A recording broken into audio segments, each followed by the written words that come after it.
presented by rosettabiblia.com.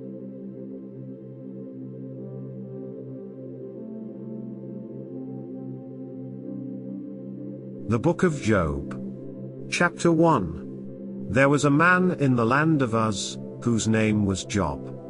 That man was blameless and upright, and one who feared God, and turned away from evil. There were born to him 7 sons and 3 daughters. His possessions also were 7,000 sheep, 3,000 camels, 500 yoke of oxen, 500 female donkeys, and a very great household, so that this man was the greatest of all the children of the East. His sons went and held a feast in the house of each one on his birthday, and they sent and called for their 3 sisters to eat and to drink with them. It was so, when the days of their feasting had run their course, that Job sent and sanctified them, and rose up early in the morning, and offered burnt offerings according to the number of them all. For Job said, "It may be that my sons have sinned, and renounced God in their hearts." Job did so continually. Now on the day when God's sons came to present themselves before Yahweh, Satan also came among them. Yahweh said to Satan, "Where have you come from?" Then Satan answered Yahweh, and said, "From going back and forth in the earth, and from walking up and down in it." Yahweh said to Satan, "Have you considered my servant, Job? For there is no one like him in the earth, a blameless and an upright man, one who fears God, and turns away from evil." Then Satan answered Yahweh, and said, "Does Job fear God for nothing? Haven't you made a hedge around him, and around his house, and around all that he has, on every side? You have blessed the work of his hands, and his substance is increased in the land. But stretch out your hand now, and touch all that he has, and he will renounce you to your face." Yahweh said to Satan, "Behold, all that he has is in your power. Only on himself don't stretch out your hand." So Satan went out from the presence of Yahweh. It fell on a day when his sons and his daughters were eating and drinking wine in their oldest brother's house, that a messenger came to Job, and said, "The oxen were plowing, and the donkeys feeding beside them. And the Sabaeans attacked, and took them away. Yes, they have killed the servants with the edge of the sword, and I alone have escaped to tell you." While he was still speaking, another also came and said, "The fire of God has fallen from the sky, and has burned up the sheep and the servants, and consumed them, and I alone have escaped to tell you." While he was still speaking, another also came and said, "The Chaldeans made 3 bands, and swept down on the camels, and have taken them away, yes, and killed the servants with the edge of the sword, and I alone have escaped to tell you." While he was still speaking, there came also another, and said, "Your sons and your daughters were eating, and drinking wine in their oldest brother's house. And behold, there came a great wind from the wilderness, and struck the 4 corners of the house, and it fell on the young men, and they are dead. I alone have escaped to tell you." Then Job arose, and tore his robe, and shaved his head, and fell down on the ground, and worshipped. He said, "Naked I came out of my mother's womb, and naked will I return there. Yahweh gave, and Yahweh has taken away. Blessed be Yahweh's name."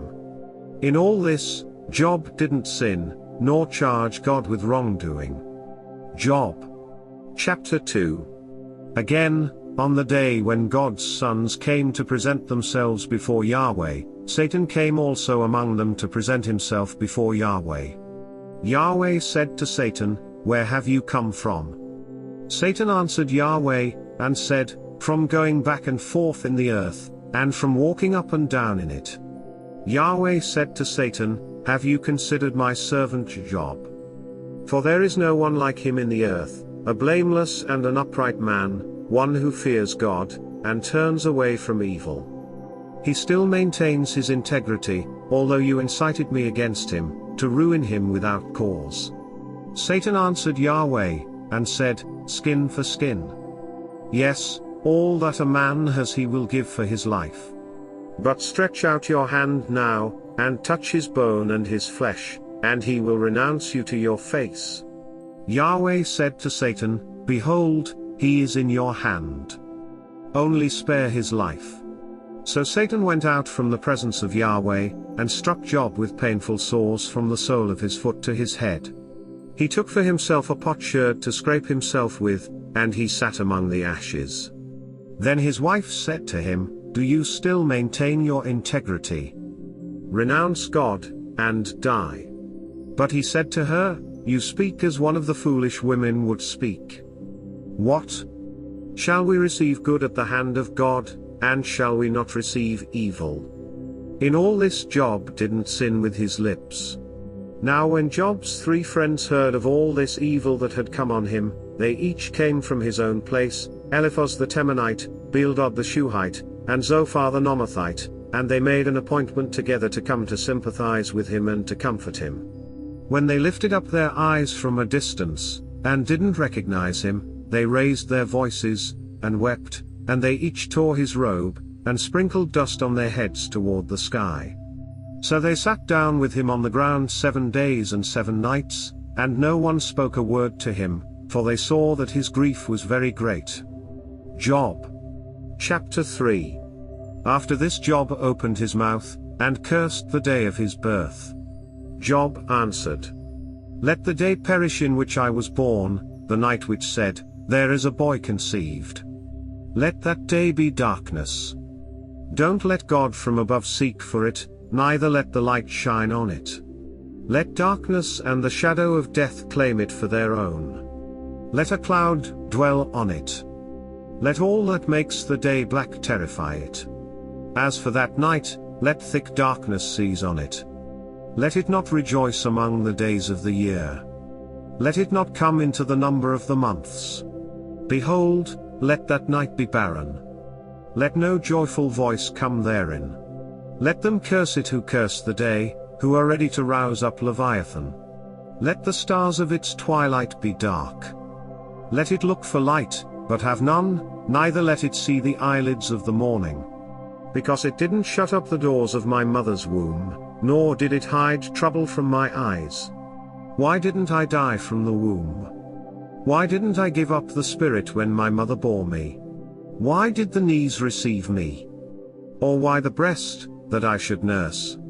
For now I should have lain down and been quiet. I should have slept, then I would have been at rest. With kings and counselors of the earth, who built up waste places for themselves. Or with princes who had gold, who filled their houses with silver. Or as a hidden untimely birth I had not been, as infants who never saw light. There the wicked cease from troubling. There the weary are at rest. There the prisoners are at ease together. They don't hear the voice of the taskmaster. The small and the great are there. The servant is free from his master. Why is light given to him who is in misery, life to the bitter in soul? Who long for death, but it doesn't come, and dig for it more than for hidden treasures? Who rejoice exceedingly, and are glad, when they can find the grave? Why is light given to a man whose way is hidden, whom God has hedged in? For my sighing comes before I eat. My groanings are poured out like water. For the thing which I fear comes on me, that which I am afraid of comes to me. I am not at ease, neither am I quiet, neither do I have rest, but trouble comes. Job. Chapter 4. Then Eliphaz the Temanite answered, If someone ventures to talk with you, will you be grieved? But who can withhold himself from speaking? Behold, you have instructed many, you have strengthened the weak hands. Your words have supported him who was falling, you have made the feeble knees firm. But now it has come to you, and you faint.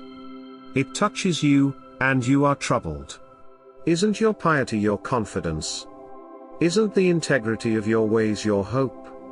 Remember, now, whoever perished, being innocent? Or where were the upright cut off? According to what I have seen, those who plough iniquity and sow trouble, reap the same. By the breath of God they perish. By the blast of his anger are they consumed. The roaring of the lion, and the voice of the fierce lion, the teeth of the young lions, are broken. The old lion perishes for lack of prey. The cubs of the lioness are scattered abroad. Now a thing was secretly brought to me. My ear received a whisper of it. In thoughts from the visions of the night, when deep sleep falls on men. Fear came on me, and trembling, which made all my bones shake. Then a spirit passed before my face. The hair of my flesh stood up. It stood still, but I couldn't discern its appearance. A form was before my eyes. Silence, then I heard a voice, saying, "Shall mortal man be more just than God?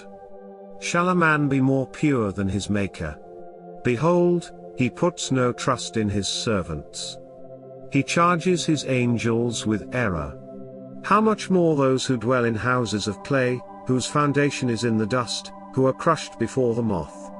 Between morning and evening they are destroyed. They perish forever without any regarding it. Isn't their tent cord plucked up within them? They die, and that without wisdom." Job. Chapter 5.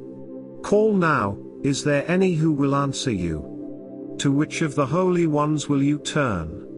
For resentment kills the foolish man, and jealousy kills the simple. I have seen the foolish taking root, but suddenly I cursed his habitation. His children are far from safety. They are crushed in the gate. Neither is there any to deliver them. Whose harvest the hungry eat up, and take it even out of the thorns. The snare gapes for their substance. For affliction doesn't come out of the dust, neither does trouble spring out of the ground. But man is born to trouble, as the sparks fly upward. But as for me, I would seek God. I would commit my cause to God. Who does great things that can't be fathomed, marvelous things without number? Who gives rain on the earth, and sends waters on the fields? So that he sets up on high those who are low, those who mourn are exalted to safety. He frustrates the plans of the crafty, so that their hands can't perform their enterprise.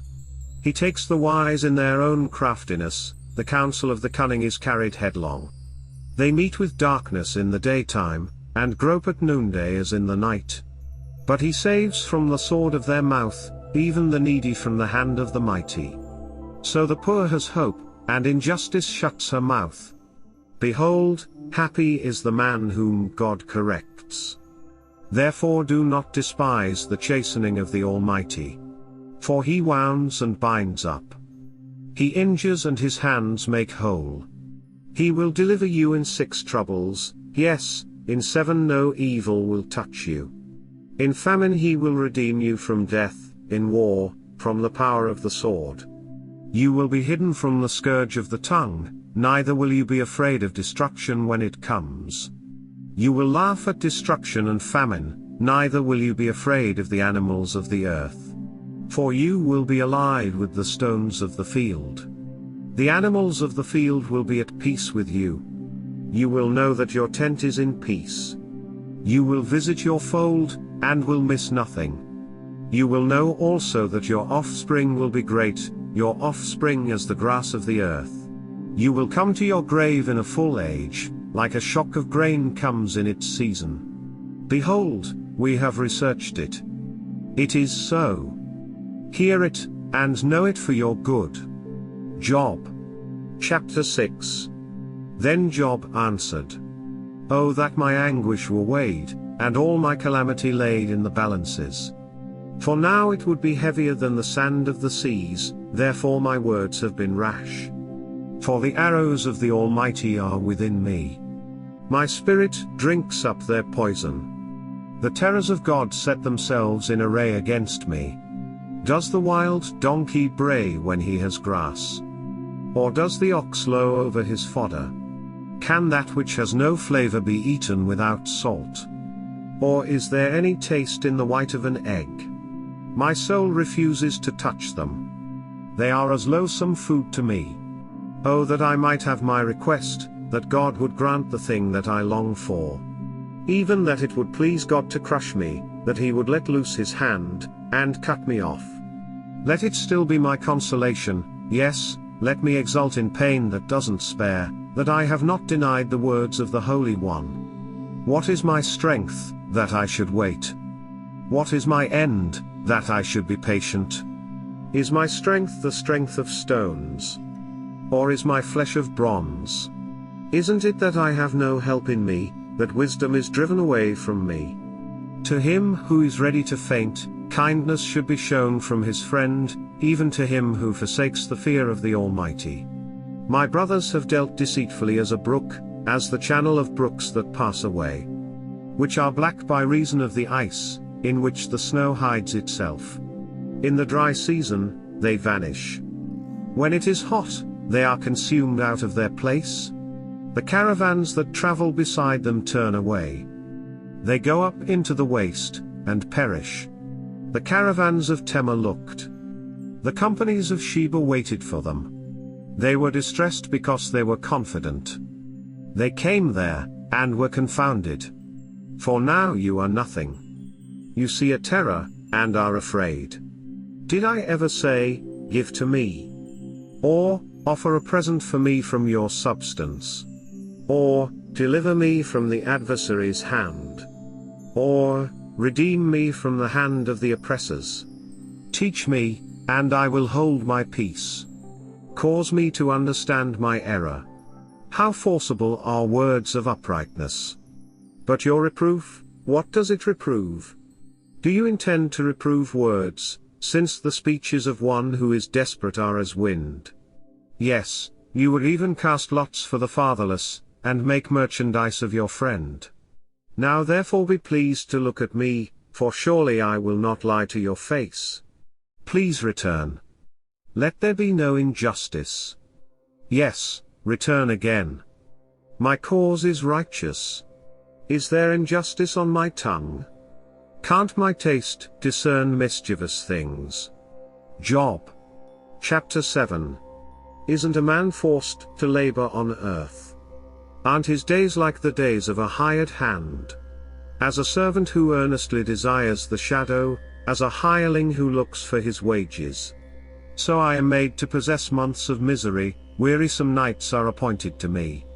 When I lie down, I say, when will I arise, and the night be gone?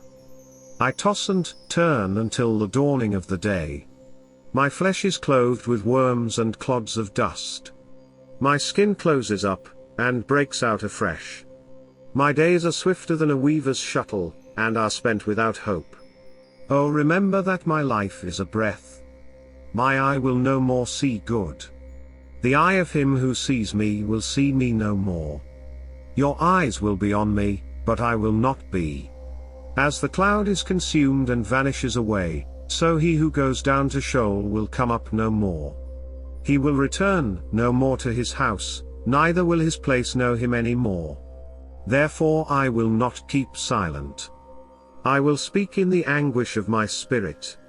I will complain in the bitterness of my soul. Am I a sea, or a sea monster, that you put a guard over me? When I say, my bed will comfort me, my couch will ease my complaint, then you scare me with dreams and terrify me through visions. So that my soul chooses strangling, death rather than my bones. I loathe my life. I don't want to live forever. Leave me alone, for my days are but a breath. What is man, that you should magnify him, that you should set your mind on him? That you should visit him every morning, and test him every moment. How long will you not look away from me, nor leave me alone until I swallow down my spittle? If I have sinned, what do I do to you, you watcher of men? Why have you set me as a mark for you, so that I am a burden to myself? Why do you not pardon my disobedience, and take away my iniquity? For now will I lie down in the dust. You will seek me diligently, but I will not be. Job. Chapter 8. Then Bildad the Shuhite answered, how long will you speak these things? Shall the words of your mouth be a mighty wind? Does God pervert justice? Or does the Almighty pervert righteousness? If your children have sinned against him, he has delivered them into the hand of their disobedience. If you want to seek God diligently, make your supplication to the Almighty. If you were pure and upright, surely now he would awaken for you, and make the habitation of your righteousness prosperous. Though your beginning was small, yet your latter end would greatly increase. Please inquire of past generations. Find out about the learning of their fathers. For we are but of yesterday, and know nothing, because our days on earth are a shadow. Shall they not teach you, tell you, and utter words out of their heart?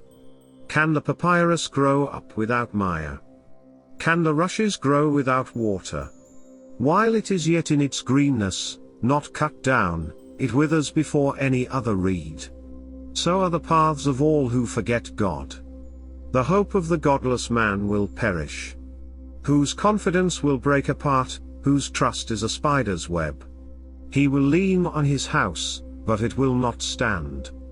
He will cling to it, but it will not endure. He is green before the sun. His shoots go out along his garden. His roots are wrapped around the rock pile. He sees the place of stones. If he is destroyed from his place, then it will deny him, saying, I have not seen you. Behold, this is the joy of his way. Out of the earth, others will spring. Behold, God will not cast away a blameless man, neither will he uphold the evildoers. He will still fill your mouth with laughter, your lips with shouting. Those who hate you will be clothed with shame. The tent of the wicked will be no more. Job. Chapter 9? Then Job answered, Truly I know that it is so, but how can man be just with God? If he is pleased to contend with him, he can't answer him 1 time in 1,000. God is wise in heart, and mighty in strength. Who has hardened himself against him and prospered? He removes the mountains, and they don't know it, when he overturns them in his anger. He shakes the earth out of its place. Its pillars tremble. He commands the sun and it doesn't rise, and seals up the stars. He alone stretches out the heavens, and treads on the waves of the sea. He makes the Bear, Orion, and the Pleiades, and the rooms of the south. He does great things past finding out, yes, marvelous things without number. Behold, he goes by me, and I don't see him. He passes on also, but I don't perceive him. Behold, he snatches away. Who can hinder him? Who will ask him, What are you doing? God will not withdraw his anger. The helpers of Rahab stoop under him.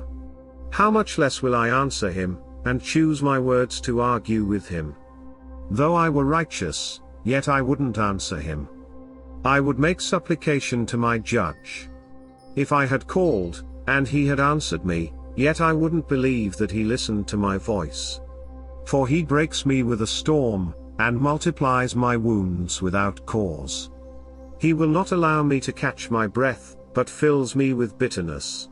If it is a matter of strength, behold, he is mighty. If of justice, who, says he, will summon me?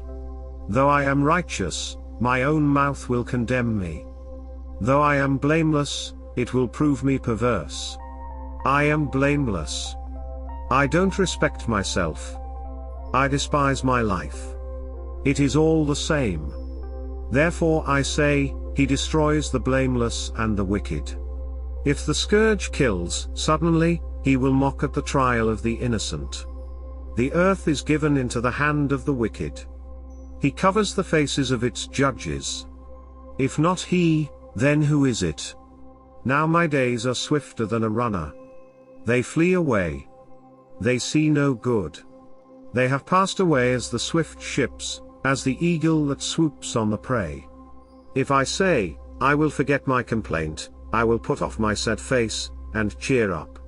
I am afraid of all my sorrows. I know that you will not hold me innocent. I will be condemned. Why then do I labor in vain? If I wash myself with snow, and cleanse my hands with lye, yet you will plunge me in the ditch. My own clothes will abhor me. For he is not a man, as I am, that I should answer him, that we should come together in judgment. There is no umpire between us, that might lay his hand on us both. Let him take his rod away from me. Let his terror not make me afraid. Then I would speak, and not fear him, for I am not so in myself. Job. Chapter 10. My soul is weary of my life. I will give free course to my complaint. I will speak in the bitterness of my soul. I will tell God, do not condemn me. Show me why you contend with me. Is it good to you that you should oppress, that you should despise the work of your hands, and smile on the counsel of the wicked? Do you have eyes of flesh? Or do you see as man sees? Are your days as the days of mortals, or your years as man's years? That you inquire after my iniquity, and search after my sin. Although you know that I am not wicked, there is no one who can deliver out of your hand. Your hands have framed me and fashioned me altogether, yet you destroy me. Remember, I beg you, that you have fashioned me as clay. Will you bring me into dust again? Haven't you poured me out like milk, and curdled me like cheese? You have clothed me with skin and flesh, and knit me together with bones and sinews. You have granted me life, and loving kindness. Your visitation has preserved my spirit. Yet you hid these things in your heart. I know that this is with you. If I sin, then you mark me. You will not acquit me from my iniquity. If I am wicked, woe to me. If I am righteous, I still will not lift up my head, being filled with disgrace, and conscious of my affliction. If my head is held high, you hunt me like a lion. Again you show yourself powerful to me. You renew your witnesses against me, and increase your indignation on me. Changes and warfare are with me. Why, then, have you brought me out of the womb? I wish I had given up the spirit, and no eye had seen me. I should have been as though I had not been. I should have been carried from the womb to the grave. Aren't my days few? Stop. Leave me alone, that I may find a little comfort. Before I go where I will not return from, to the land of darkness and of the shadow of death.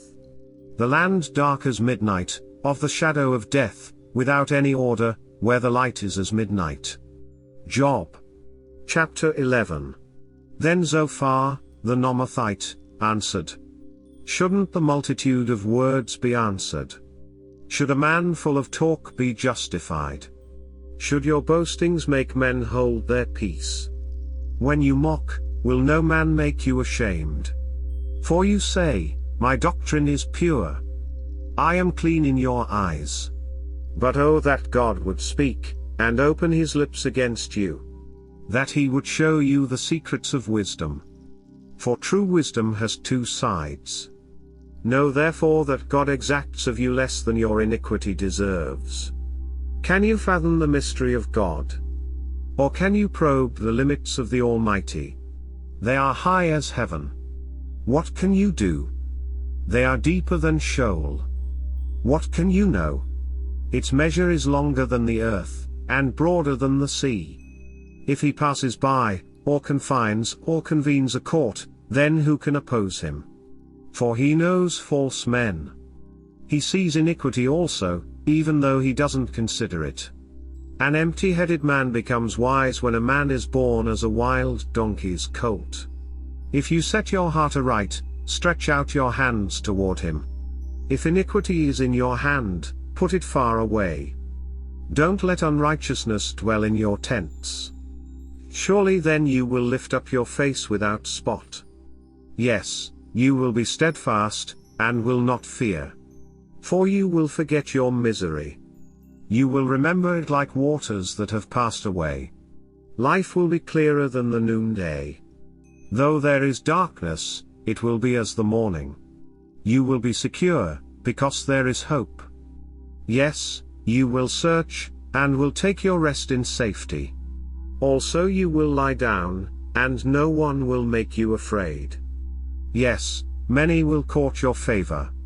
But the eyes of the wicked will fail. They will have no way to flee. Their hope will be the giving up of the Spirit. Job. Chapter 12. Then Job answered, No doubt, but you are the people, and wisdom will die with you. But I have understanding as well as you, I am not inferior to you. Yes, who doesn't know such things as these? I am like one who is a joke to his neighbor, I, who called on God, and he answered. The just, the blameless man is a joke. In the thought of him who is at ease there is contempt for misfortune. It is ready for them whose foot slips. The tents of robbers prosper. Those who provoke God are secure, who carry their God in their hands. But ask the animals now, and they will teach you, the birds of the sky, and they will tell you. Or speak to the earth, and it will teach you. The fish of the sea will declare to you. Who doesn't know that in all these, Yahweh's hand has done this? In whose hand is the life of every living thing, and the breath of all mankind? Doesn't the ear try words, even as the palate tastes its food? With aged men is wisdom, in length of days understanding. With God is wisdom and might. He has counsel and understanding. Behold, he breaks down, and it can't be built again. He imprisons a man, and there can be no release. Behold, he withholds the waters, and they dry up. Again, he sends them out, and they overturn the earth. With him is strength and wisdom. The deceived and the deceiver are his. He leads counselors away stripped. He makes judges fools. He loosens the bond of kings. He binds their waist with a belt.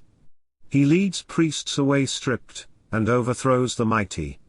He removes the speech of those who are trusted, and takes away the understanding of the elders.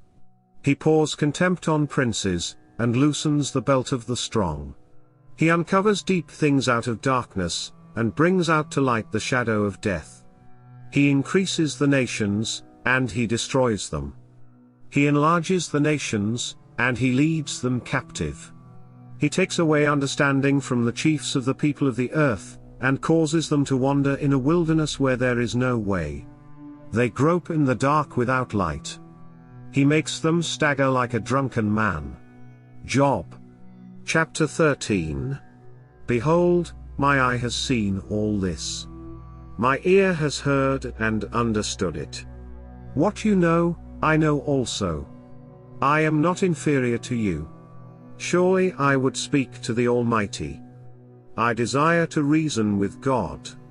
But you are forgers of lies. You are all physicians of no value.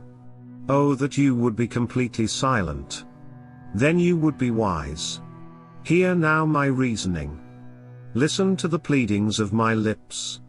Will you speak unrighteously for God, and talk deceitfully for him? Will you show partiality to him? Will you contend for God? Is it good that he should search you out? Or as one deceives a man, will you deceive him? He will surely reprove you if you secretly show partiality. Won't his majesty make you afraid and his dread fall on you? Your memorable sayings are proverbs of ashes. Your defenses are defenses of clay. Be silent. Leave me alone, that I may speak. Let come on me what will. Why should I take my flesh in my teeth, and put my life in my hand? Behold, he will kill me. I have no hope. Nevertheless, I will maintain my ways before him. This also will be my salvation, that a godless man will not come before him. Listen carefully to my speech. Let my declaration be in your ears. See now, I have set my cause in order.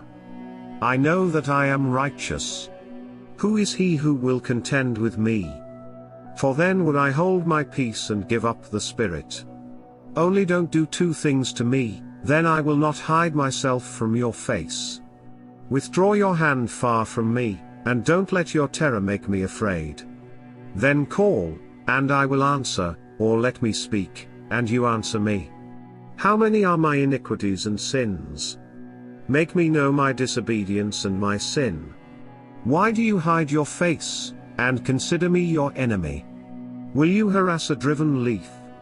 Will you pursue the dry stubble? For you write bitter things against me, and make me inherit the iniquities of my youth. You also put my feet in the stocks, and mark all my paths. You set a bound to the soles of my feet. Though I am decaying like a rotten thing, like a garment that is moth-eaten. Job. Chapter 14. Man, who is born of a woman, is of few days, and full of trouble. He grows up like a flower, and is cut down. He also flees like a shadow, and doesn't continue. Do you open your eyes on such a one, and bring me into judgment with you? Who can bring a clean thing out of an unclean? Not one. Seeing his days are determined, the number of his months is with you, and you have appointed his bounds that he can't pass. Look away from him, that he may rest, until he accomplishes, as a hireling, his day. For there is hope for a tree if it is cut down, that it will sprout again, that the tender branch of it will not cease. Though its root grows old in the earth, and its stock dies in the ground, yet through the scent of water it will bud, and sprout boughs like a plant. But man dies, and is laid low. Yes, man gives up the spirit, and where is he? As the waters fail from the sea, and the river wastes and dries up, so man lies down and doesn't rise. Until the heavens are no more, they will not awake, nor be roused out of their sleep. Oh, that you would hide me in Sheol, that you would keep me secret until your wrath is past, that you would appoint me a set time and remember me.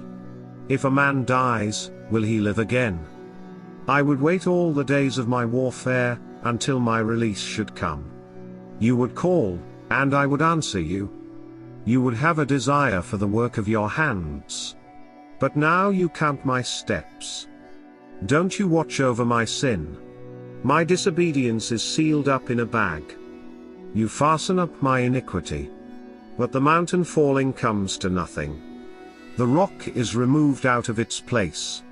The waters wear the stones. The torrents of it wash away the dust of the earth. So you destroy the hope of man.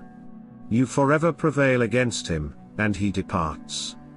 You change his face, and send him away.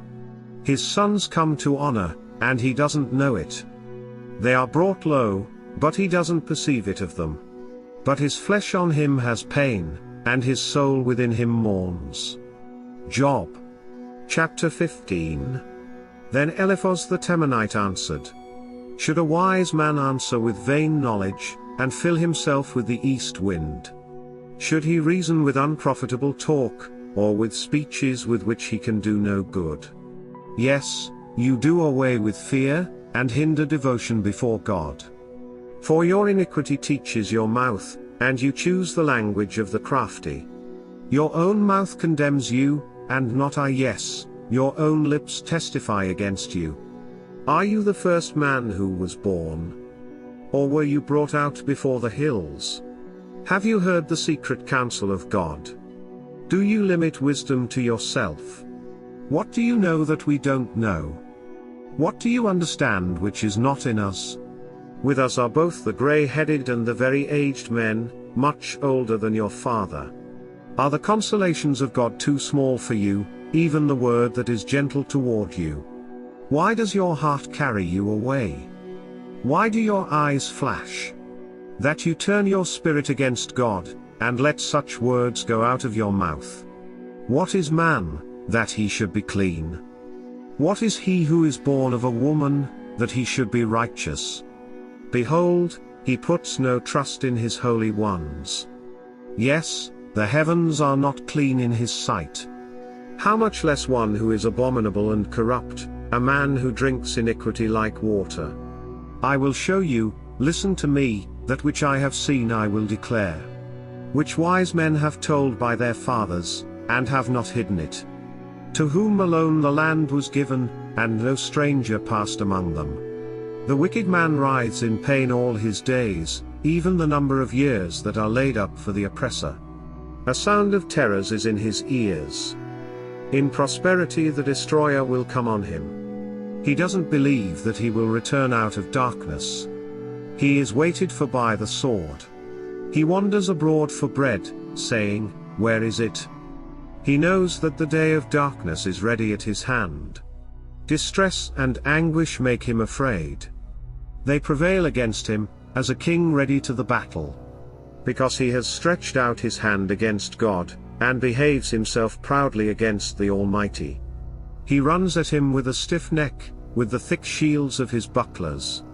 Because he has covered his face with his fatness, and gathered fat on his thighs. He has lived in desolate cities, in houses which no one inhabited, which were ready to become heaps. He will not be rich, neither will his substance continue, neither will their possessions be extended on the earth. He will not depart out of darkness. The flame will dry up his branches. He will go away by the breath of God's mouth. Let him not trust in emptiness, deceiving himself, for emptiness will be his reward. It will be accomplished before his time. His branch will not be green. He will shake off his unripe grape as the vine, and will cast off his flower as the olive tree. For the company of the godless will be barren, and fire will consume the tents of bribery. They conceive mischief and produce iniquity. Their heart prepares deceit. Job. Chapter 16. Then Job answered, I have heard many such things. You are all miserable comforters. Shall vain words have an end? Or what provokes you that you answer? I also could speak as you do. If your soul were in my soul's place, I could join words together against you, and shake my head at you. But I would strengthen you with my mouth. The solace of my lips would relieve you. Though I speak, my grief is not subsided. Though I forbear, what am I eased? But now, God, you have surely worn me out. You have made all my company desolate. You have shriveled me up. This is a witness against me. My leanness rises up against me. It testifies to my face. He has torn me in his wrath and persecuted me. He has gnashed on me with his teeth. My adversary sharpens his eyes on me. They have gaped on me with their mouth. They have struck me on the cheek reproachfully. They gather themselves together against me. God delivers me to the ungodly, and casts me into the hands of the wicked. I was at ease, and he broke me apart. Yes, he has taken me by the neck, and dashed me to pieces. He has also set me up for his target. His archers surround me. He splits my kidneys apart, and does not spare. He pours out my bile on the ground. He breaks me with breach on breach. He runs at me like a giant. I have sewed sackcloth on my skin, and have thrust my horn in the dust. My face is red with weeping. Deep darkness is on my eyelids. Although there is no violence in my hands, and my prayer is pure. Earth, don't cover my blood. Let my cry have no place to rest. Even now, behold, my witness is in heaven. He who vouches for me is on high. My friends scoff at me. My eyes pour out tears to God. That he would maintain the right of a man with God, of a son of man with his neighbor. For when a few years have come, I will go the way of no return. Job. Chapter 17. My spirit is consumed. My days are extinct and the grave is ready for me. Surely there are mockers with me. My eye dwells on their provocation. Now give a pledge. Be collateral for me with yourself. Who is there who will strike hands with me? For you have hidden their heart from understanding, therefore you will not exalt them. He who denounces his friends for plunder, even the eyes of his children will fail.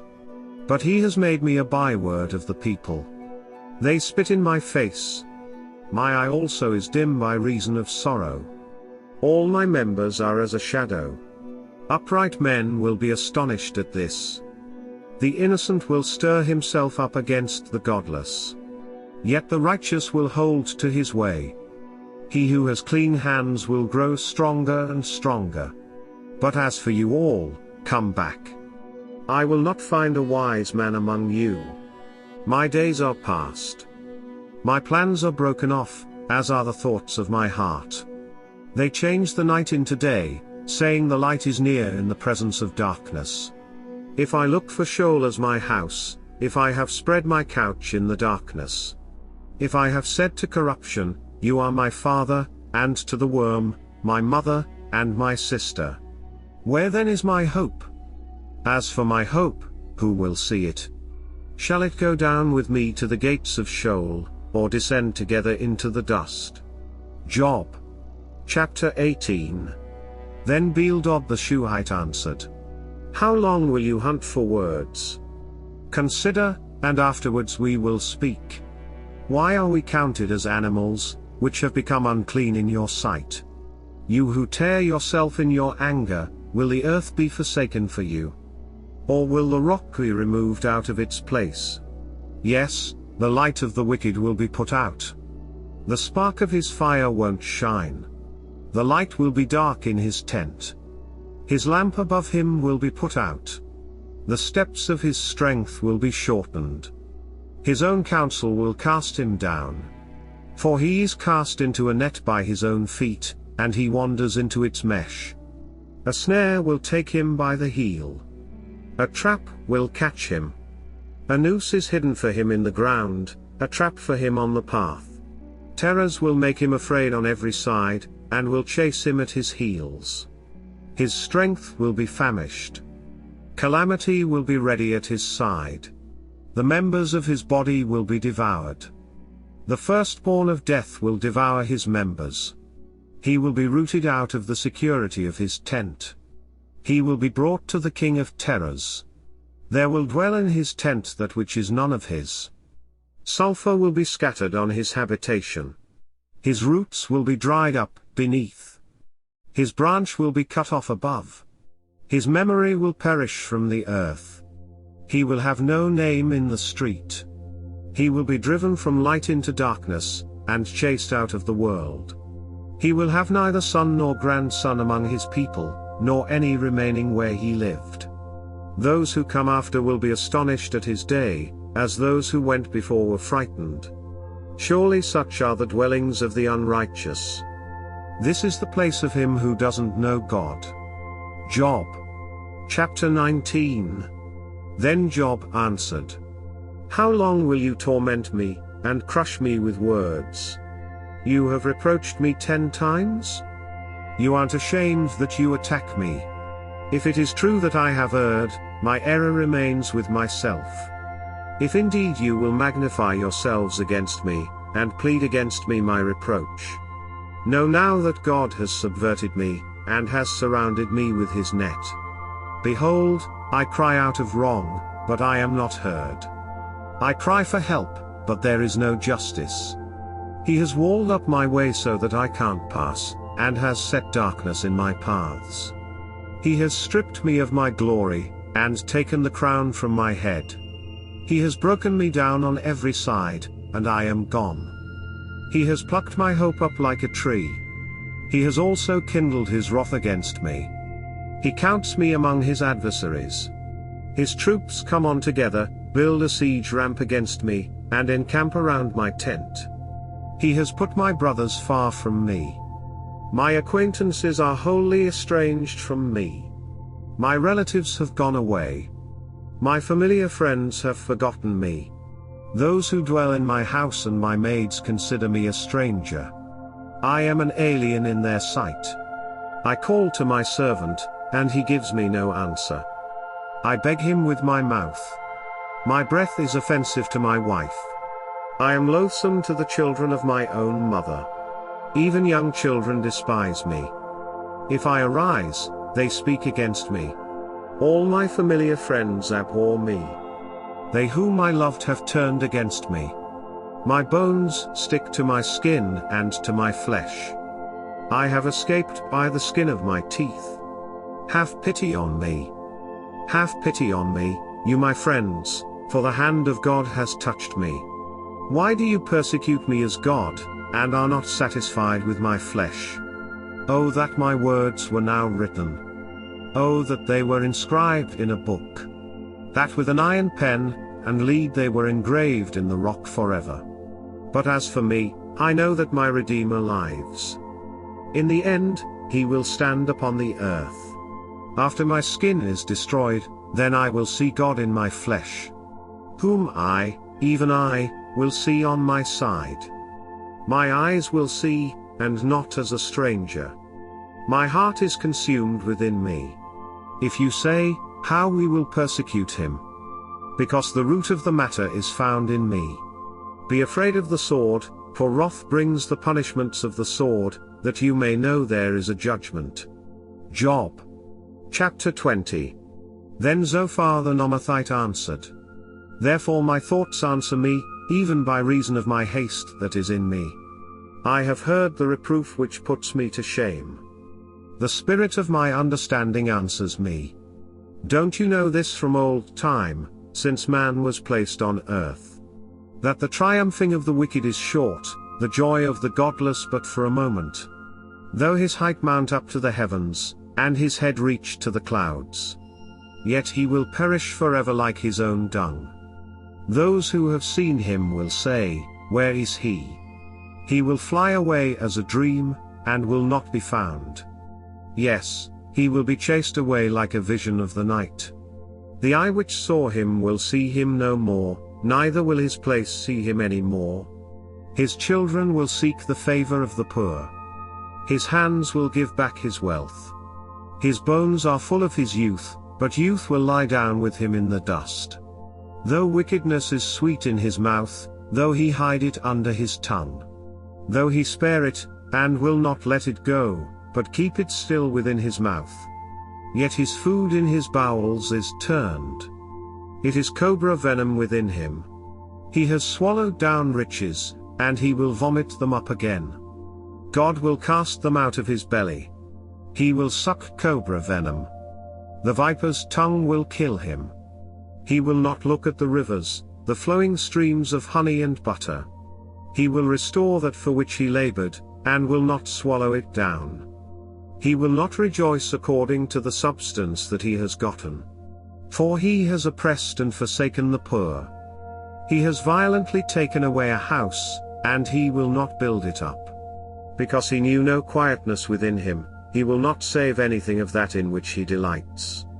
There was nothing left that he didn't devour, therefore his prosperity will not endure. In the fullness of his sufficiency, distress will overtake him. The hand of everyone who is in misery will come on him. When he is about to fill his belly, God will cast the fierceness of his wrath on him. It will rain on him while he is eating. He will flee from the iron weapon. The bronze arrow will strike him through. He draws it out, and it comes out of his body. Yes, the glittering point comes out of his liver. Terrors are on him. All darkness is laid up for his treasures. An unfanned fire will devour him. It will consume that which is left in his tent. The heavens will reveal his iniquity. The earth will rise up against him. The increase of his house will depart. They will rush away, in the day of his wrath. This is the portion of a wicked man from God, the heritage appointed to him by God. Job. Chapter 21. Then Job answered. Listen diligently to my speech. Let this be your consolation. Allow me, and I also will speak. After I have spoken, mock on. As for me, is my complaint to man? Why shouldn't I be impatient? Look at me, and be astonished. Lay your hand on your mouth. When I remember, I am troubled. Horror takes hold of my flesh. Why do the wicked live, become old, yes, and grow mighty in power? Their child is established with them in their sight, their offspring before their eyes.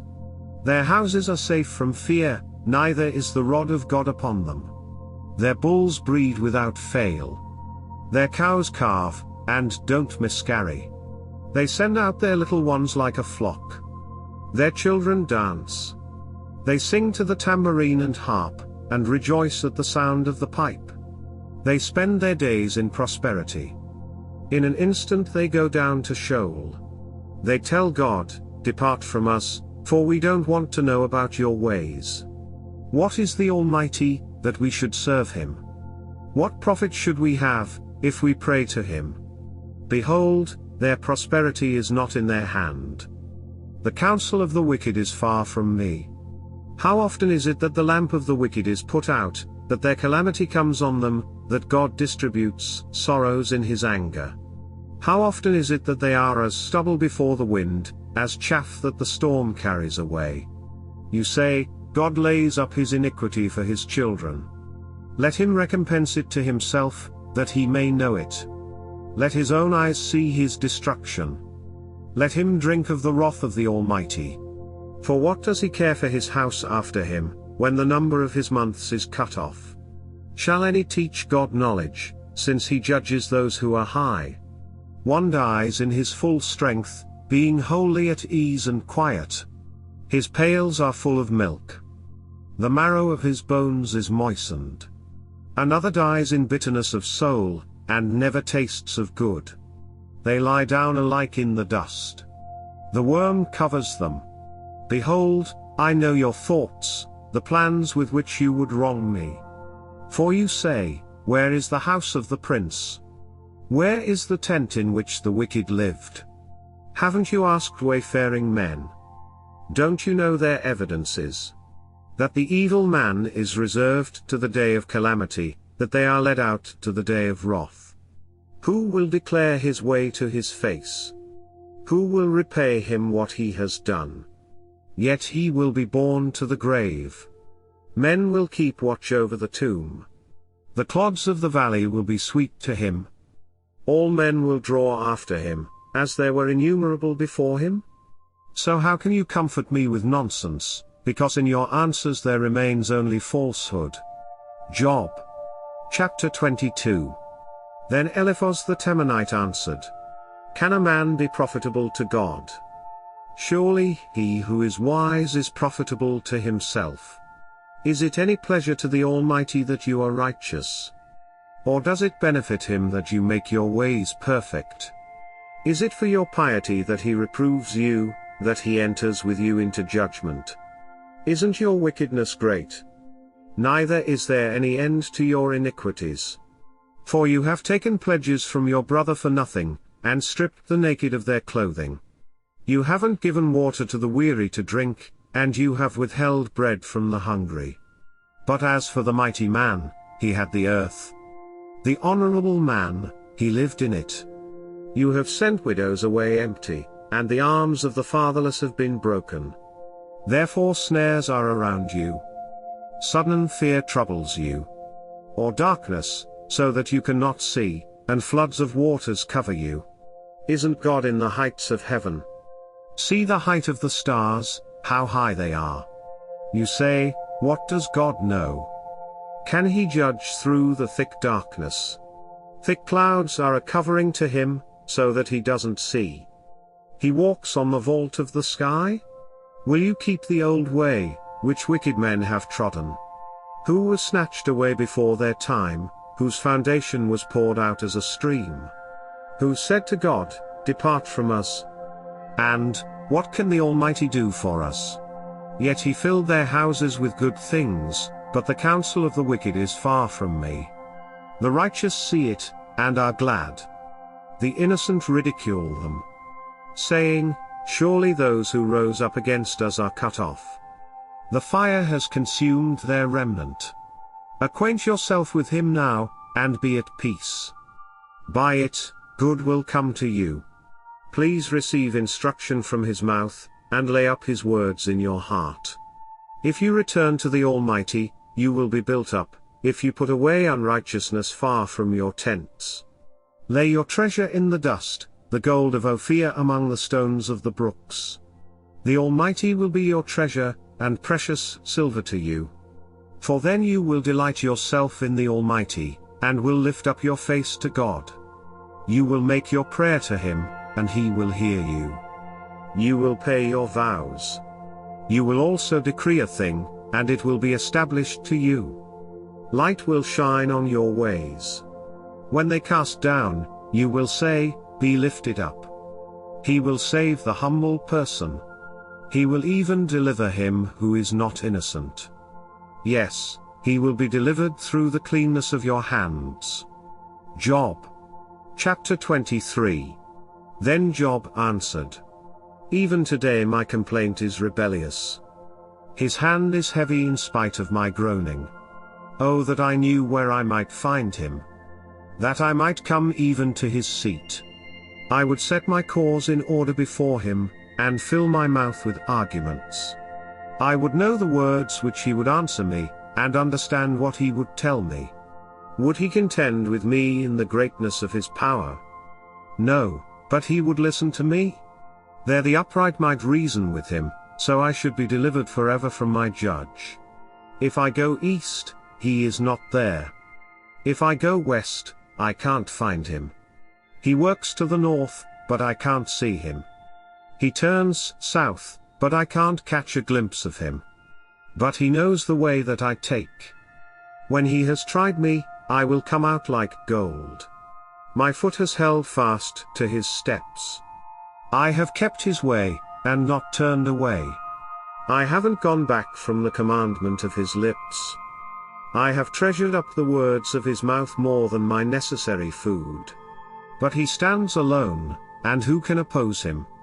What his soul desires, even that he does. For he performs that which is appointed for me. Many such things are with him. Therefore I am terrified at his presence. When I consider, I am afraid of him.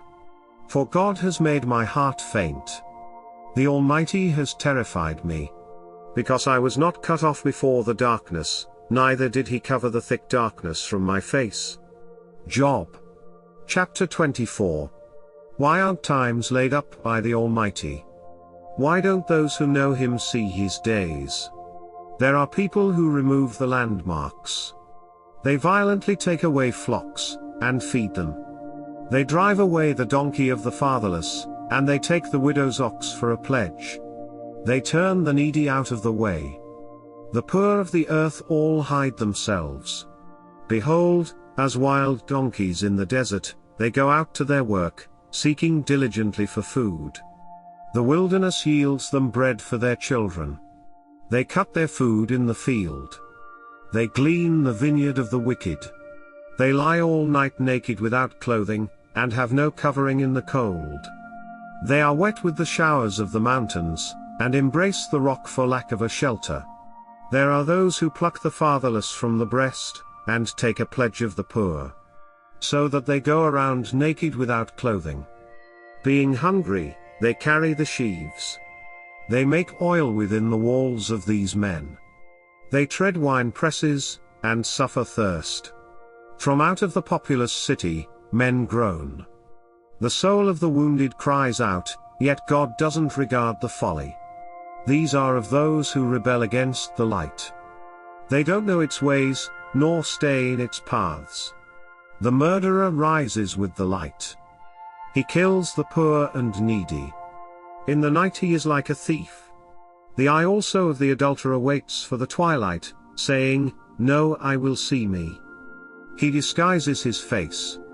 In the dark they dig through houses. They shut themselves up in the daytime. They don't know the light. For the morning is to all of them like thick darkness, for they know the terrors of the thick darkness. They are foam on the surface of the waters. Their portion is cursed in the earth. They don't turn into the way of the vineyards. Drought and heat consume the snow waters, so does Sheol those who have sinned. The womb will forget him. The worm will feed sweetly on him. He will be no more remembered. Unrighteousness will be broken as a tree. He devours the barren who don't bear. He shows no kindness to the widow. Yet God preserves the mighty by his power. He rises up who has no assurance of life. God gives them security, and they rest in it. His eyes are on their ways. They are exalted, yet a little while, and they are gone. Yes, they are brought low, they are taken out of the way as all others, and are cut off as the tops of the ears of grain. If it isn't so now, who will prove me a liar, and make my speech worth nothing? Job. Chapter 25. Then Bildad the Shuhite answered. Dominion and fear are with him. He makes peace in his high places. Can his armies be counted? On whom does his light not arise? How then can man be just with God? Or how can he who is born of a woman be clean? Behold, even the moon has no brightness, and the stars are not pure in his sight. How much less man, who is a worm, and the Son of Man, who is a worm? Job. Chapter 26. Then Job answered. How have you helped him who is without power? How have you saved the arm that has no strength? How have you counseled him who has no wisdom, and plentifully declared sound knowledge? To whom have you uttered words? Whose spirit came out of you? The departed spirits tremble, those beneath the waters and all that live in them. Sheol is naked before God, and Abaddon has no covering. He stretches out the north over empty space, and hangs the earth on nothing. He binds up the waters in his thick clouds, and the cloud is not burst under them. He encloses the face of his throne, and spreads his cloud on it. He has described a boundary on the surface of the waters, and to the confines of light and darkness. The pillars of heaven tremble and are astonished at his rebuke. He stirs up the sea with his power, and by his understanding he strikes through Rahab. By his spirit the heavens are garnished. His hand has pierced the swift serpent. Behold, these are but the outskirts of his ways. How small a whisper do we hear of him? But the thunder of his power who can understand? Job. Chapter 27. Job again took up his parable, and said, As God lives, who has taken away my right, the Almighty, who has made my soul bitter. For the length of my life is still in me, and the Spirit of God is in my nostrils. Surely my lips will not speak unrighteousness, neither will my tongue utter deceit. Far be it from me that I should justify you. Until I die I will not put away my integrity from me. I hold fast to my righteousness, and will not let it go. My heart will not reproach me so long as I live. Let my enemy be as the wicked. Let him who rises up against me be as the unrighteous. For what is the hope of the godless, when he is cut off, when God takes away his life? Will God hear his cry when trouble comes on him? Will he delight himself in the Almighty, and call on God at all times? I will teach you about the hand of God. I will not conceal that which is with the Almighty. Behold, all of you have seen it yourselves, why then have you become altogether vain? This is the portion of a wicked man with God, the heritage of oppressors, which they receive from the Almighty. If his children are multiplied, it is for the sword. His offspring will not be satisfied with bread. Those who remain of him will be buried in death. His widows will make no lamentation. Though he heap up silver as the dust, and prepare clothing as the clay. He may prepare it, but the just will put it on, and the innocent will divide the silver. He builds his house as the moth, as a booth which the watchman makes. He lies down rich, but he will not do so again. He opens his eyes, and he is not. Terrors overtake him like waters. A storm steals him away in the night. The east wind carries him away, and he departs. It sweeps him out of his place. For it hurls at him, and does not spare, as he flees away from his hand. Men will clap their hands at him, and will hiss him out of his place. Job. Chapter 28. Surely there is a mine for silver, and a place for gold which they refine. Iron is taken out of the earth, and copper is smelted out of the ore. Man sets an end to darkness, and searches out, to the furthest bound, the stones of obscurity and of thick darkness. He breaks open a shaft away from where people live. They are forgotten by the foot. They hang far from men, they swing back and forth. As for the earth, out of it comes bread. Underneath it is turned up as it were by fire. Sapphires come from its rocks. It has dust of gold. That path no bird of prey knows, neither has the falcon's eye seen it. The proud animals have not trodden it, nor has the fierce lion passed by there. He puts his hand on the flinty rock, and he overturns the mountains by the roots. He cuts out channels among the rocks. His eye sees every precious thing. He binds the streams that they don't trickle. The thing that is hidden he brings out to light. But where will wisdom be found? Where is the place of understanding? Man doesn't know its price, and it isn't found in the land of the living. The deep says, "It isn't in me." The sea says, "It isn't with me." It can't be gotten for gold, neither will silver be weighed for its price. It can't be valued with the gold of Ophir, with the precious onyx, or the sapphire. Gold and glass can't equal it, neither will it be exchanged for jewels of fine gold. No mention will be made of coral or of crystal. Yes, the price of wisdom is above rubies. The topaz of Ethiopia will not equal it. It won't be valued with pure gold. Where then does wisdom come from? Where is the place of understanding? Seeing it is hidden from the eyes of all living, and kept close from the birds of the sky. Destruction and death say, "We have heard a rumor of it with our ears." God understands its way, and he knows its place. For he looks to the ends of the earth, and sees under the whole sky. He establishes the force of the wind. Yes, he measures out the waters by measure. When he made a decree for the rain, and a way for the lightning of the thunder. Then he saw it, and declared it. He established it, yes, and searched it out. To man he said, "Behold, the fear of the Lord, that is wisdom. To depart from evil is understanding." Job. Chapter 29. Job again took up his parable, and said, "Oh that I were as in the months of old, as in the days when God watched over me. When his lamp shone on my head, and by his light I walked through darkness. As I was in my prime, when the friendship of God was in my tent. When the Almighty was yet with me, and my children were around me. When my steps were washed with butter, and the rock poured out streams of oil for me. When I went out to the city gate, when I prepared my seat in the street. The young men saw me and hid themselves. The aged rose up and stood. The princes refrained from talking, and laid their hand on their mouth. The voice of the nobles was hushed, and their tongue stuck to the roof of their mouth. For when the ear heard me, then it blessed me, and when the eye saw me, it commended me.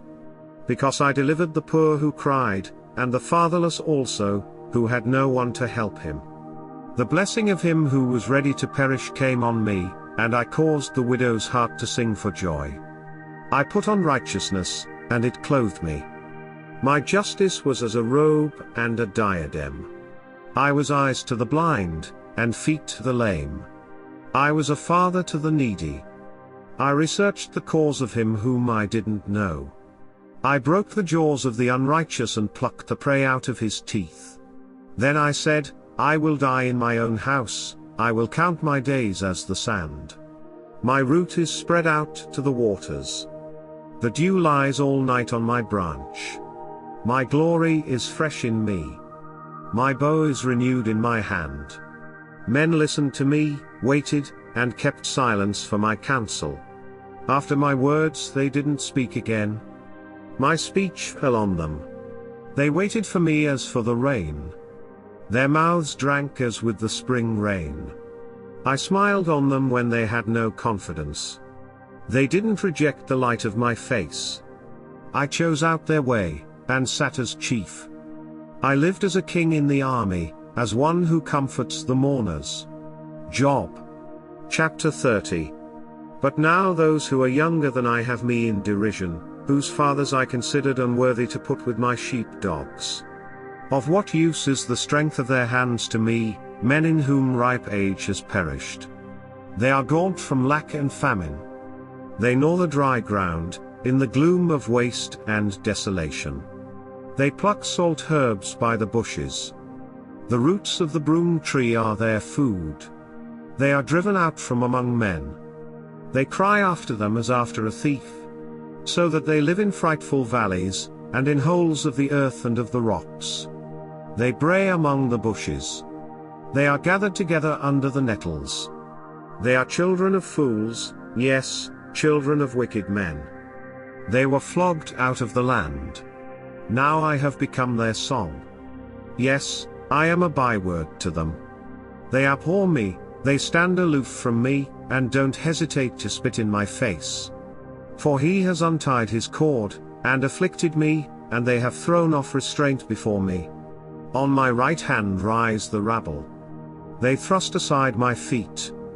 They cast their ways of destruction up against me. They mar my path. They promote my destruction without anyone's help. As through a wide breach they come. They roll themselves in amid the ruin. Terrors have turned on me. They chase my honor as the wind. My welfare has passed away as a cloud. Now my soul is poured out within me. Days of affliction have taken hold of me. In the night season my bones are pierced in me, and the pains that gnaw me take no rest. My garment is disfigured by great force. It binds me about as the collar of my tunic. He has cast me into the mire. I have become like dust and ashes. I cry to you, and you do not answer me. I stand up, and you gaze at me. You have turned to be cruel to me. With the might of your hand you persecute me. You lift me up to the wind, and drive me with it. You dissolve me in the storm. For I know that you will bring me to death, to the house appointed for all living. However, doesn't one stretch out a hand in his fall? Or in his calamity therefore cry for help? Didn't I weep for him who was in trouble? Wasn't my soul grieved for the needy? When I looked for good, then evil came. When I waited for light, darkness came. My heart is troubled, and doesn't rest. Days of affliction have come on me. I go mourning without the sun. I stand up in the assembly, and cry for help. I am a brother to jackals, and a companion to ostriches. My skin grows black and peels from me. My bones are burned with heat. Therefore my harp has turned to mourning, and my pipe into the voice of those who weep. Job. Chapter 31. I made a covenant with my eyes, how then should I look lustfully at a young woman? For what is the portion from God above, and the heritage from the Almighty on high? Is it not calamity to the unrighteous, and disaster to the workers of iniquity? Doesn't he see my ways, and count all my steps? If I have walked with falsehood, and my foot has hurried to deceit, let me be weighed in an even balance, that God may know my integrity. If my step has turned out of the way, if my heart walked after my eyes, if any defilement has stuck to my hands, then let me sow, and let another eat. Yes, let the produce of my field be rooted out. If my heart has been enticed to a woman, and I have laid wait at my neighbor's door, then let my wife grind for another, and let others sleep with her.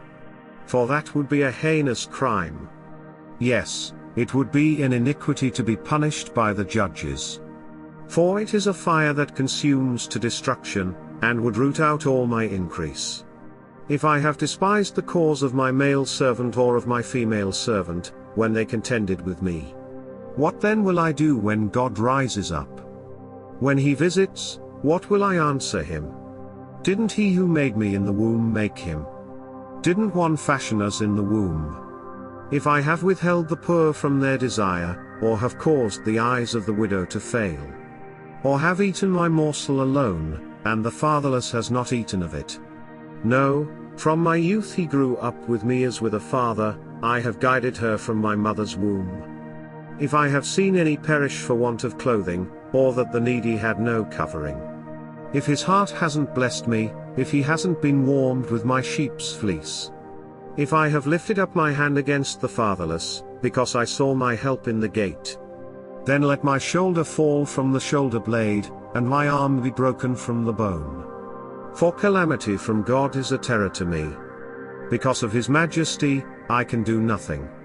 If I have made gold my hope, and have said to the fine gold, you are my confidence. If I have rejoiced because my wealth was great, and because my hand had gotten much. If I have seen the sun when it shined, or the moon moving in splendor. And my heart has been secretly enticed, and my hand threw a kiss from my mouth. This also would be an iniquity to be punished by the judges, for I would have denied the God who is above. If I have rejoiced at the destruction of him who hated me, or lifted up myself when evil found him. I have certainly not allowed my mouth to sin by asking his life with a curse. If the men of my tent have not said, who can find one who has not been filled with his meat? The foreigner has not camped in the street, but I have opened my doors to the traveler. If like Adam I have covered my transgressions, by hiding my iniquity in my heart.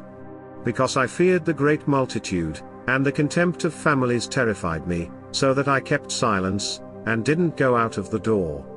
Oh, that I had one to hear me! Behold, here is my signature. Let the Almighty answer me. Let the accuser write my indictment. Surely I would carry it on my shoulder, and I would bind it to me as a crown. I would declare to him the number of my steps. I would go near to him like a prince. If my land cries out against me, and its furrows weep together.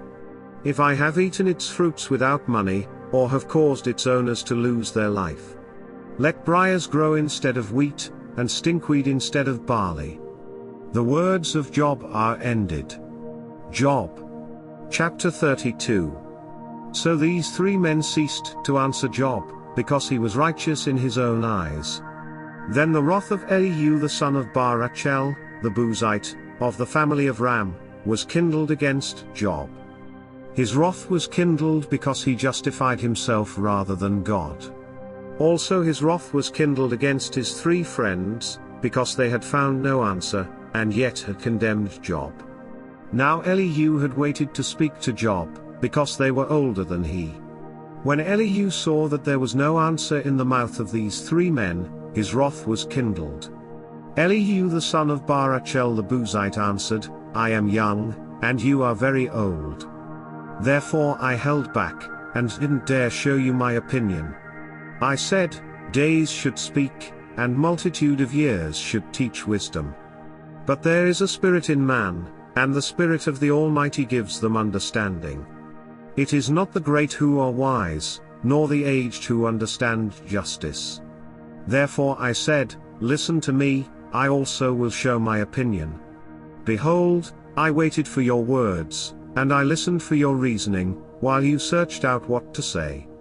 Yes, I gave you my full attention, but there was no one who convinced Job, or who answered his words, among you. Beware lest you say, we have found wisdom. God may refute him, not man. For he has not directed his words against me, neither will I answer him with your speeches. They are amazed. They answer no more. They don't have a word to say. Shall I wait, because they don't speak, because they stand still, and answer no more? I also will answer my part, and I also will show my opinion. For I am full of words. The spirit within me constrains me. Behold, my breast is as wine which has no vent, like new wineskins it is ready to burst.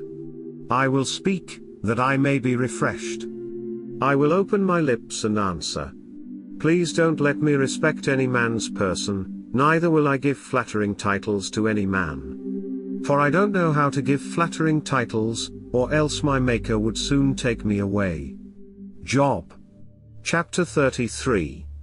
However, Job, please hear my speech, and listen to all my words. See now, I have opened my mouth. My tongue has spoken in my mouth. My words will utter the uprightness of my heart. That which my lips know they will speak sincerely. The Spirit of God has made me, and the breath of the Almighty gives me life. If you can, answer me. Set your words in order before me, and stand up. Behold, I am toward God even as you are. I am also formed out of the clay. Behold, my terror will not make you afraid, neither will my pressure be heavy on you.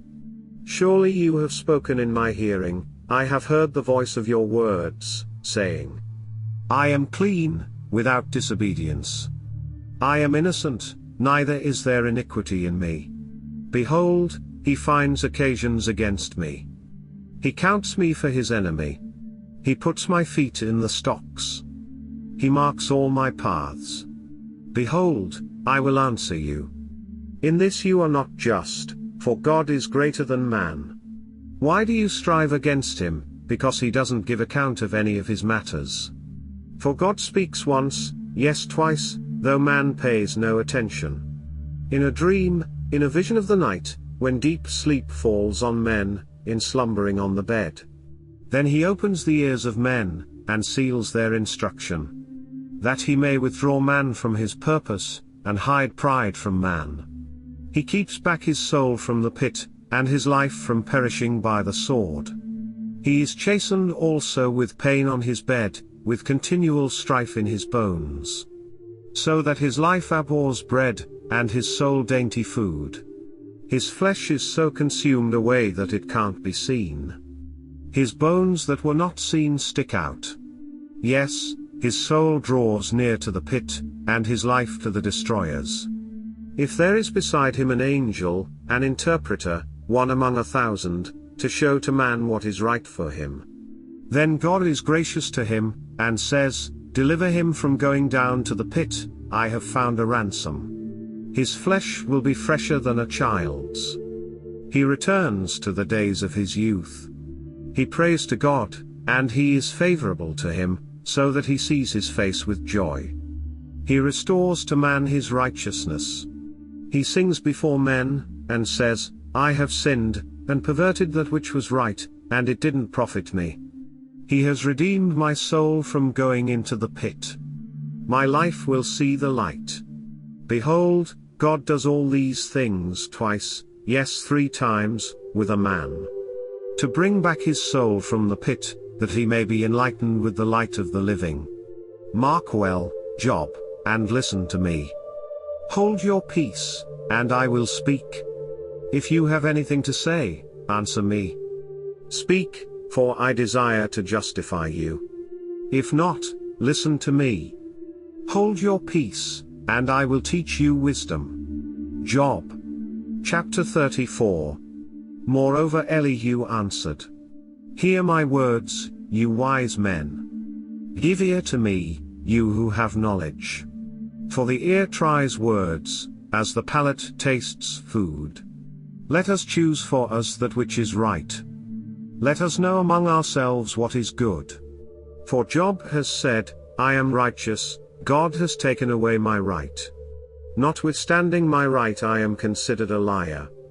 My wound is incurable, though I am without disobedience. What man is like Job, who drinks scorn like water? Who goes in company with the workers of iniquity, and walks with wicked men? For he has said, It profits a man nothing that he should delight himself with God.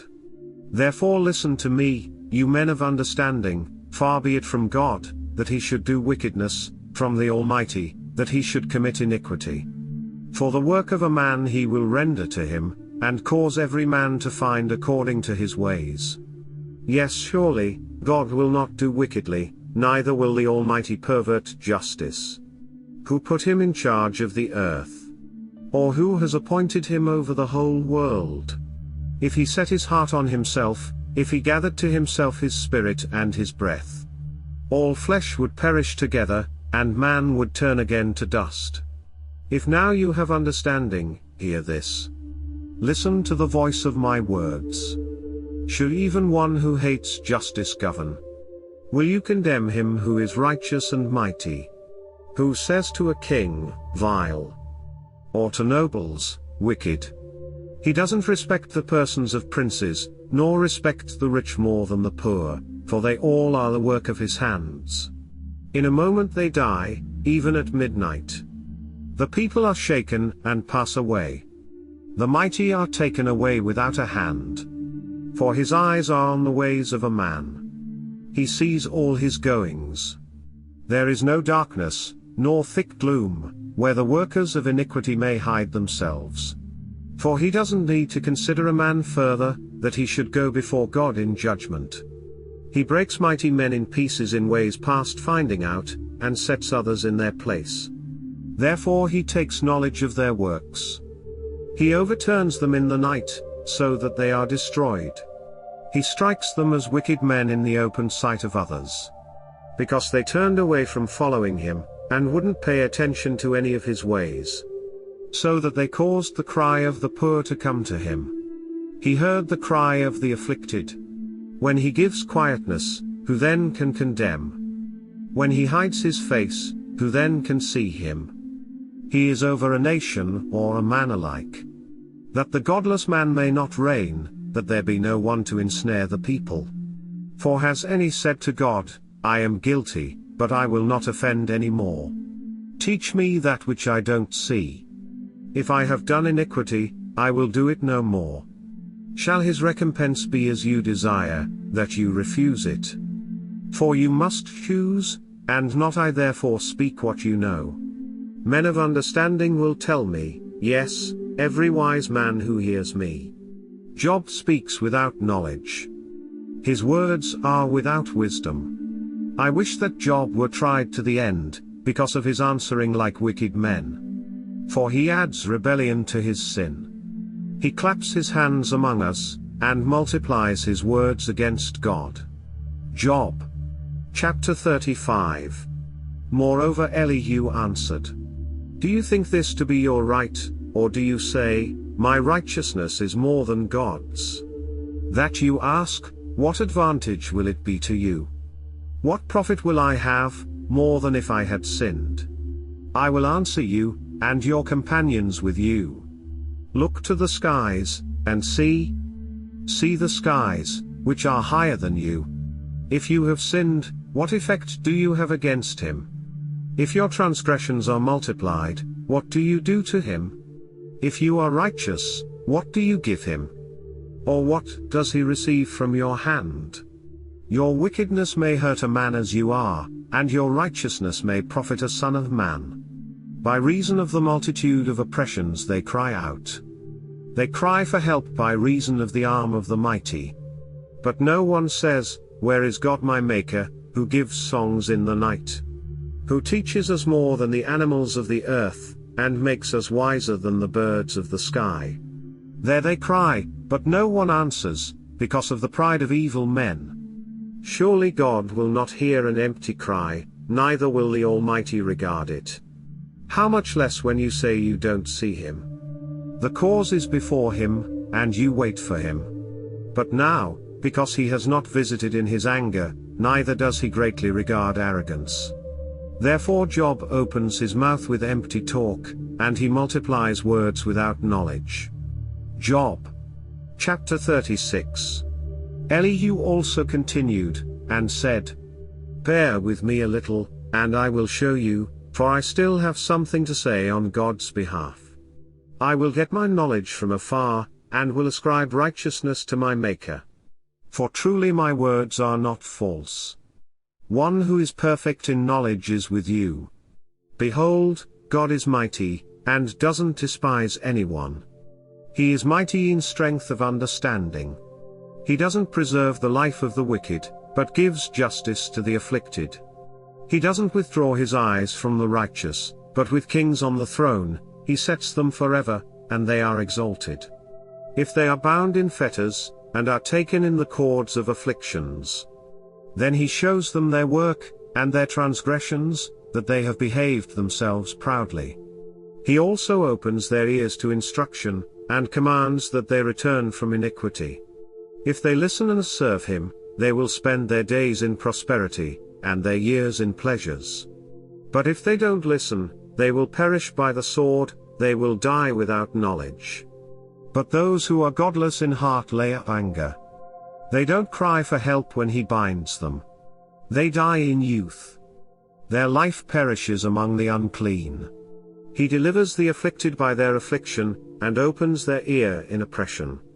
Yes, he would have allured you out of distress, into a wide place, where there is no restriction.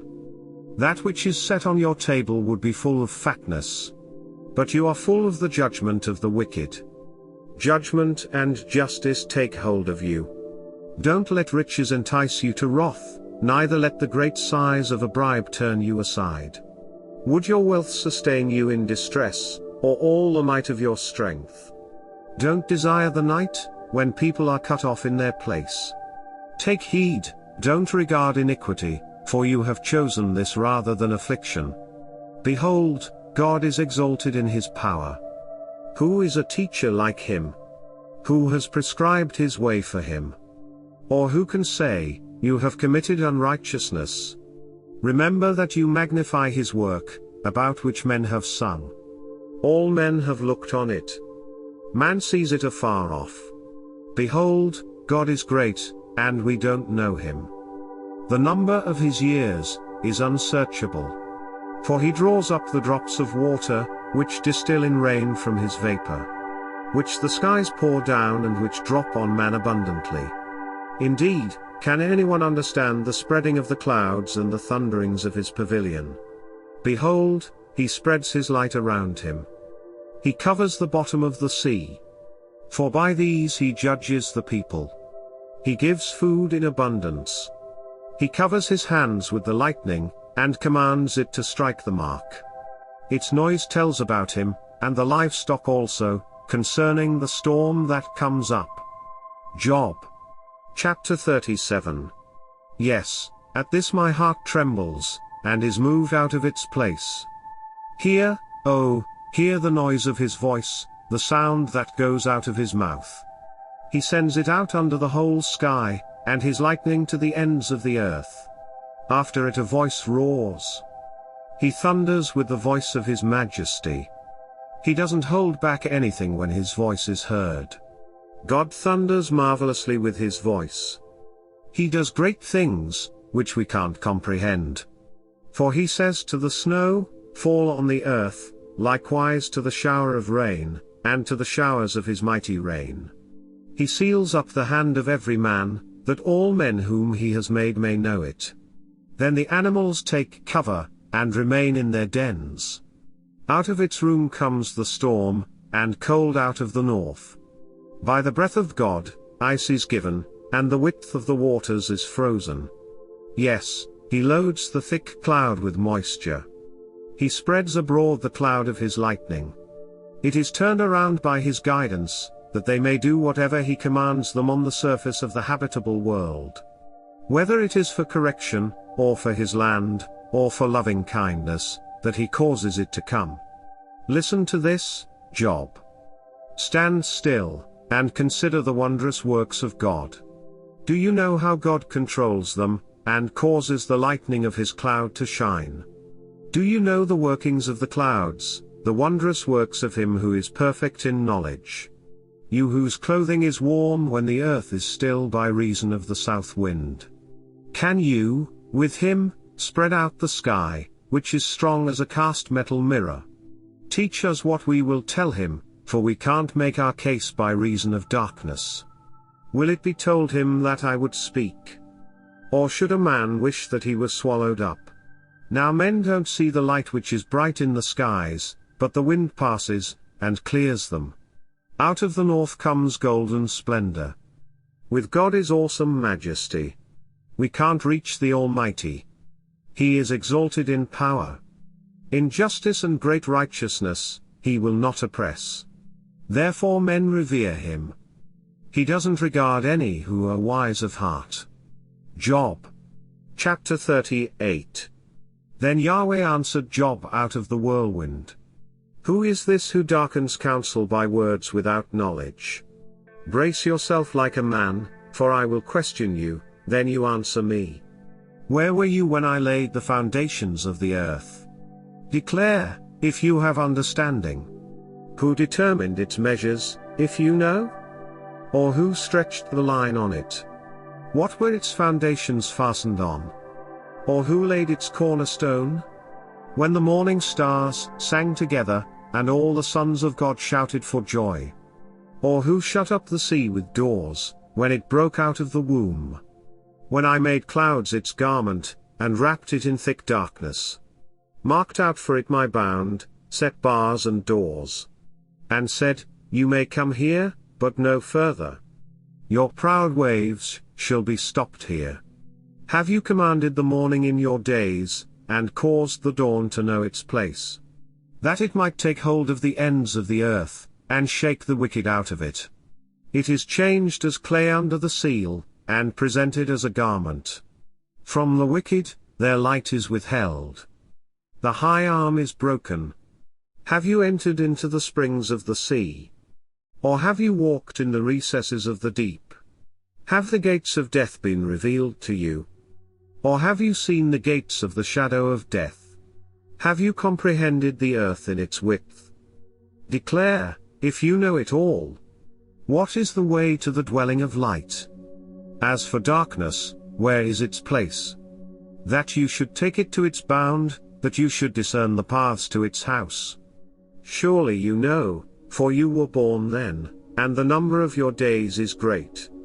Have you entered the storehouses of the snow, or have you seen the storehouses of the hail? Which I have reserved against the time of trouble, against the day of battle and war.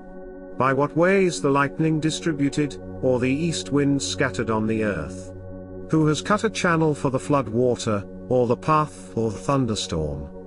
To cause it to rain on a land where there is no man, on the wilderness, in which there is no man. To satisfy the waste and desolate ground, to cause the tender grass to grow. Does the rain have a father? Or who fathers the drops of dew? Whose womb did the ice come out of? Who has given birth to the grey frost of the sky? The waters become hard like stone, when the surface of the deep is frozen. Can you bind the cluster of the Pleiades, or loosen the cords of Orion? Can you lead the constellations out in their season? Or can you guide the bear with her cubs? Do you know the laws of the heavens? Can you establish its dominion over the earth? Can you lift up your voice to the clouds, that abundance of waters may cover you? Can you send out lightnings, that they may go? Do they report to you, Here we are?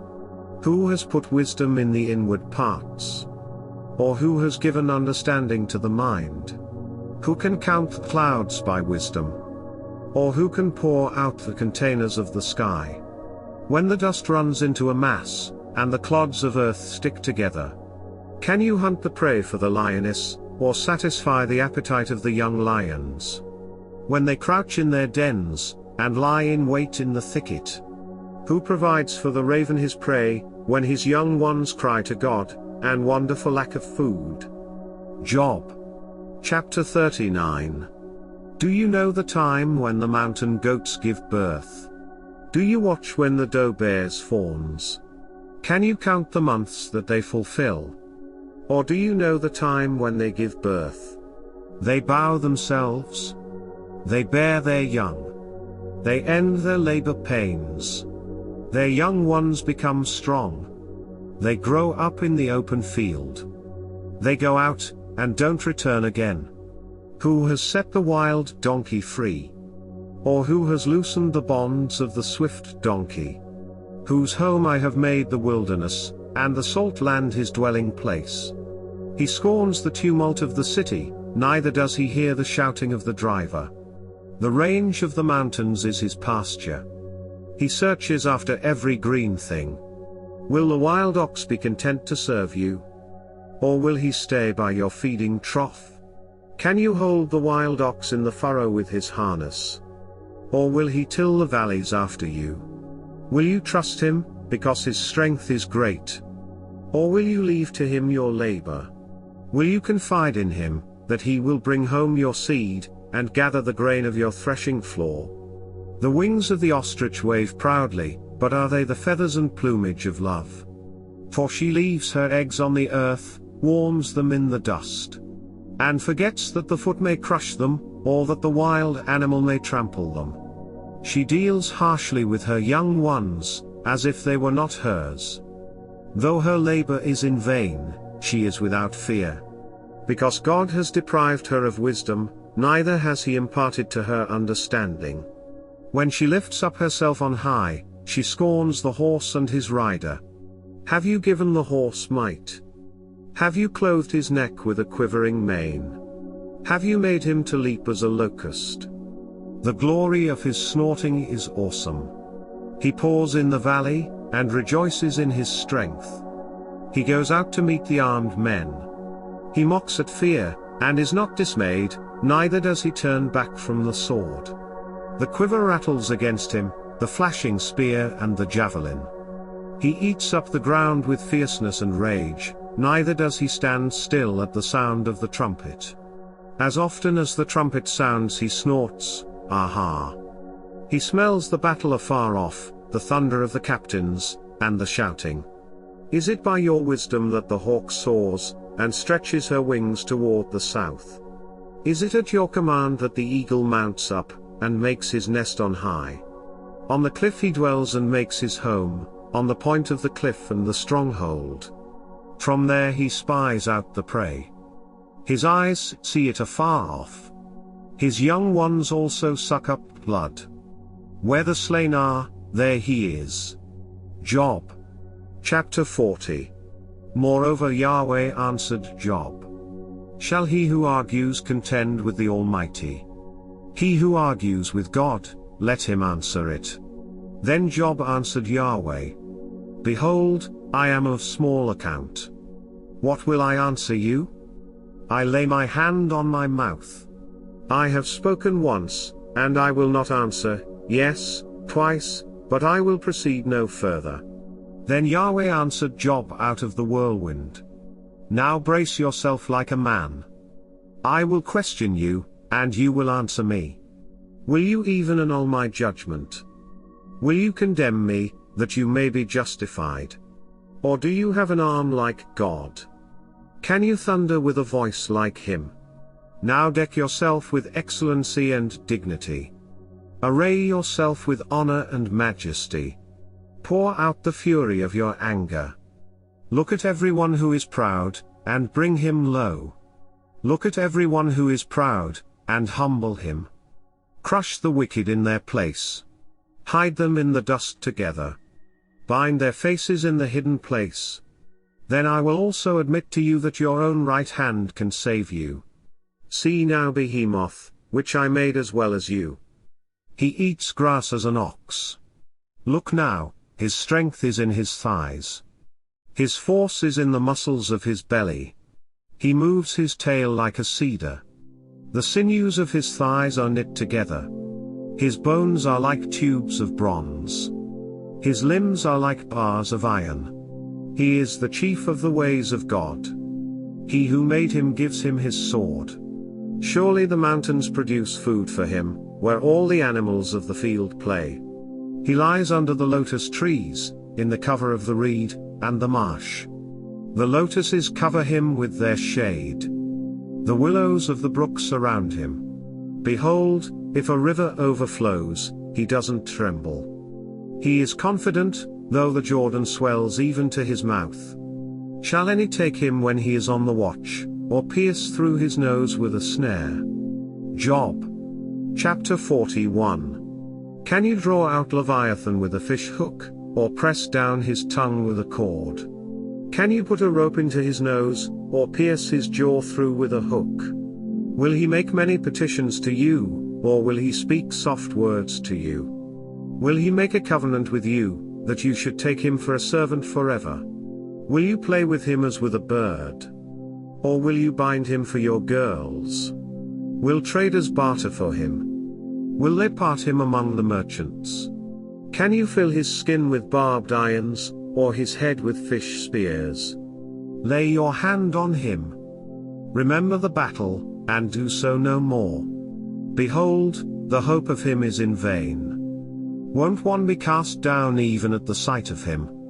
None is so fierce that he dare stir him up. Who then is he who can stand before me? Who has first given to me, that I should repay him? Everything under the heavens is mine.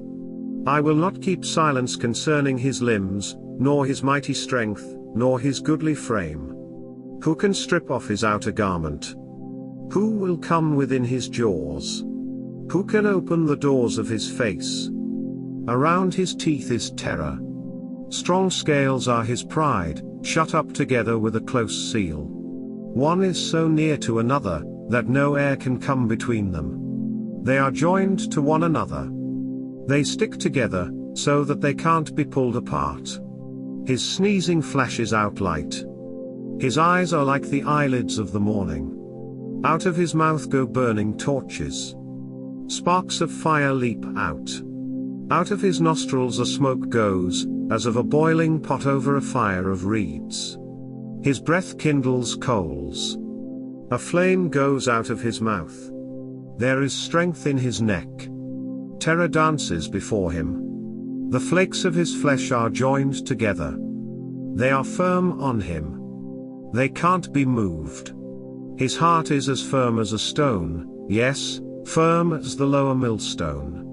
When he raises himself up, the mighty are afraid. They retreat before his thrashing. If one attacks him with the sword, it can't prevail, nor the spear, the dart, nor the pointed shaft. He counts iron as straw, and bronze as rotten wood. The arrow can't make him flee. Sling stones are like chaff to him. Clubs are counted as stubble. He laughs at the rushing of the javelin. His undersides are like sharp potsherds, leaving a trail in the mud like a threshing sledge. He makes the deep to boil like a pot. He makes the sea like a pot of ointment. He makes a path shine after him. One would think the deep had white hair. On earth there is not his equal, that is made without fear. He sees everything that is high. He is king over all the sons of pride. Job.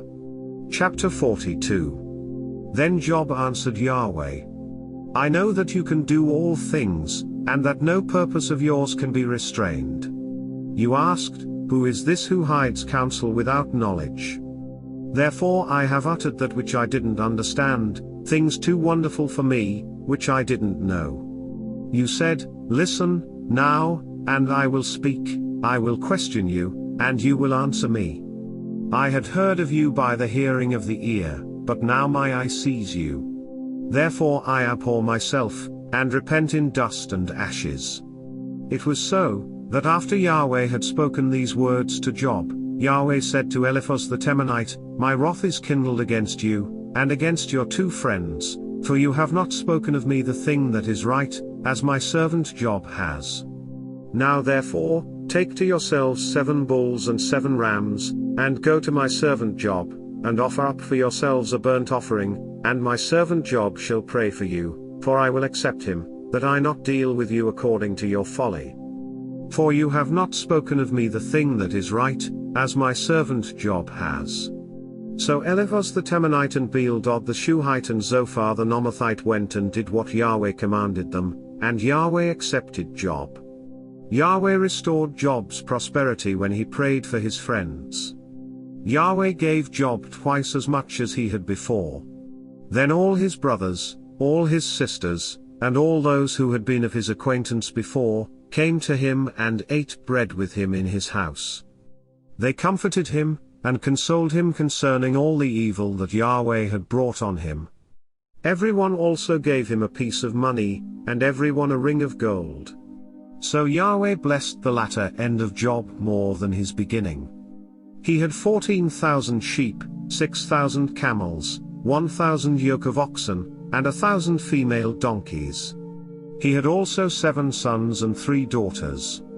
He called the name of the first, Jemimah, and the name of the second, Keziah, and the name of the third, Keren-Happuch. In all the land were no women found so beautiful as the daughters of Job.